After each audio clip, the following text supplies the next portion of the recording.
नमस्कार दोस्तों, स्वागत है आप सभी का अपना यूट्यूब चैनल जॉब जाऊं जीतू में। आज का यह वीडियो ईपीएस 95 पेंशनर के लिए बहुत ही महत्वपूर्ण होने वाला है। इसलिए आप सभी से अनुरोध है कि इस वीडियो को शुरू से लेकर अंत तक जरूर ध्यान से देखिएगा, क्योंकि आज हम पेंशन से जुड़ी एक बड़ी अपडेट, सरकार की बैठक, सुप्रीम कोर्ट का मामले, संसदीय समिति की सिफारिश और आगे क्या हो सकता है, इन सभी विषयों पर विस्तार से चर्चा करने वाले हैं। दोस्तों, सबसे पहले यह समझ लेते हैं कि ईपीएस 95 पेंशन क्या है, यह मुद्दा इतना बड़ा क्यों बनता जा रहा है। ईपीएस 95 यानी कि एम्प्लॉय पेंशन स्कीम 1995 योजना उन कर्मचारियों के लिए बनाई गई है जो कि ईपीएफओ के तहत काम करते थे और रिटायरमेंट के बाद उन्हें पेंशन मिलती थी। लेकिन समस्या यह है कि आज भी लाखों पेंशन, केवल 1000 पेंशन मिलते हैं, जो आज के समय में बहुत ही कम है। आज महंगाई इतनी बढ़ गई है कि 1000 में एक हफ्ते का राशन भी नहीं चल पाता है।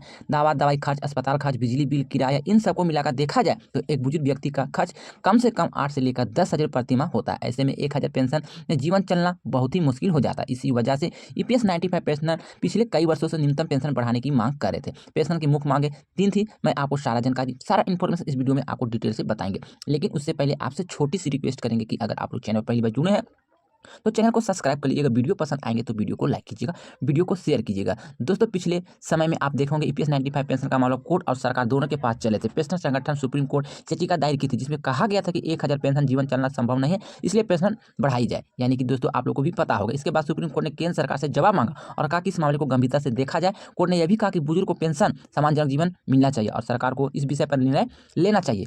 सुप्रीम कोर्ट ने इस आदेश के बाद केंद्र सरकार में हलचल बढ़ गई और इस विषय पर एक महत्वपूर्ण बैठक बुलाई गई। इस बैठक में वित्त मंत्रालय, श्रम मंत्रालय, ईपीएफओ के बड़े अधिकारी भी शामिल हुए। बैठक में यह भी चर्चा की गई कि अगर पेंशन 1000 बढ़ाकर 7,500 की जाती है तो सरकार पर कितना आर्थिक बोझ आएगा। सरकार के आंकड़े के अनुसार देश में लगभग 80 लाख से ज़्यादा ईपीएस 95 पेंशनर है। अगर हर पेंशनर को पेंशन 6500 बढ़ाई जाती है तो सरकार पर हर साल 1000 करोड़ रुपये का अतिरिक्त खर्च आएगा। इसी वजह से सरकार इस मामले में सोच समझकर फैसला लेना चाहती है। इस बीच संसदीय समिति ने भी सरकार से अपनी रिपोर्ट दी है और इसी रिपोर्ट में साफ कहा गया है कि ईपीएस 95 पेंशन बहुत ही कम है, इसे बढ़ाना बहुत ही आवश्यक है। समिति ने यह भी कहा कि बुजुर्ग पेंशनर को मेडिकल सुविधा मिलनी चाहिए, क्योंकि इस उम्र में सबसे ज़्यादा खर्च इलाज पर ही होता है। अब बात करते हैं आंदोलन की। दोस्तों, तो ईपीएस 95 पेंशनर संगठन ने कई बार दिल्ली में धरना दिया, ईपीएफओ ऑफिस का घेराव किया, सरकार को ज्ञापन दिया। पेंशनर ने कहा कि उन्हें पूरी जिंदगी नौकरी में दी है, पीएफ जमा किया है, देश की सेवा की है और रिटायरमेंट के बाद उन्हें इतनी कम पेंशन मिल रही है कि जीवन चलना काफ़ी मुश्किल हो जाता है। पेंशनर संगठन ने सरकार को चेतावनी दी है कि अगर पेंशन नहीं बढ़ाई गई तो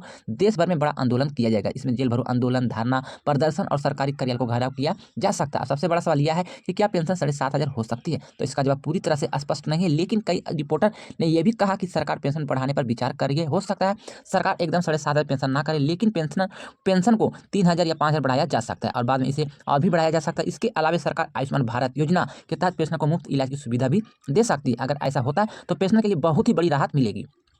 अब बात करते हैं, अगर पेंशन बढ़ती है तो किसे फ़ायदा मिलेगा। जिन लोगों को अभी 1000 पेंशन मिलती है उनकी पेंशन सीधे बढ़ जाएगी। जिन लोगों ने ज़्यादा साल नौकरी की है उनकी पेंशन ज़्यादा बढ़ सकती है और सबसे ज़्यादा फायदा बुजुर्ग पेंशनर को होगा। दवा और इलाज के लिए परेशान रहते हैं, उनको फ़ायदा यहाँ पे होने वाले हैं। दोस्तों, ये मुद्दा सिर्फ पैसे का नहीं है, यह समाज का मुद्दा है। जिन्होंने पूरी ज़िंदगी नौकरी की, देश की सेवा की, उन्हें रिटायरमेंट के बाद सम्मानजनक जीवन मिलना चाहिए। इसी वजह से यह मुद्दा इतना बढ़ गया।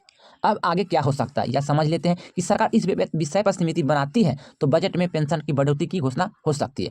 चरणबद्ध तरीके से पेंशन बढ़ सकती है, मेडिकल सुविधा दी जा सकती है, महंगाई भत्ता भी जोड़ा जा सकता है। अगर यह सब लागू होता है तो ईपीएस 95 पेंशनर के लिए यह सबसे बड़ी खुशखबरी होगी। अब पेंशनर को क्या करना चाहिए, तो सबसे बड़ी इंपॉर्टेंट बात मैं आपको बताने वाला हूं। आपको ध्यान से इस बात को समझनी है कि आप लोगों को क्या करना है। अपना जो कि केवाईसी अपडेट रखें, बैंक खाता सही रखें, जीवन प्रमाण पत्र हर साल जमा करें, ईपीएफओ की वेबसाइट पर अपना विवरण अपडेट रखें और पेंशनर संगठन से जुड़े रहें ताकि हर अपडेट हर समय आपको हर टाइम पर मिलते। अब देखना यह बहुत दिलचस्प होगा, क्या 2 अप्रैल को प्रधानमंत्री नरेंद्र मोदी या श्रम मंत्रालय की तरफ से ईपीएस 95 पेंशनर बढ़ाने की कोई बड़ा ऐलान किया जाता है या नहीं किया जाता है, क्योंकि पूरे देश के लाखों पेंशनर की नज़र अब सरकार के फैसले पर टिकी हुई है।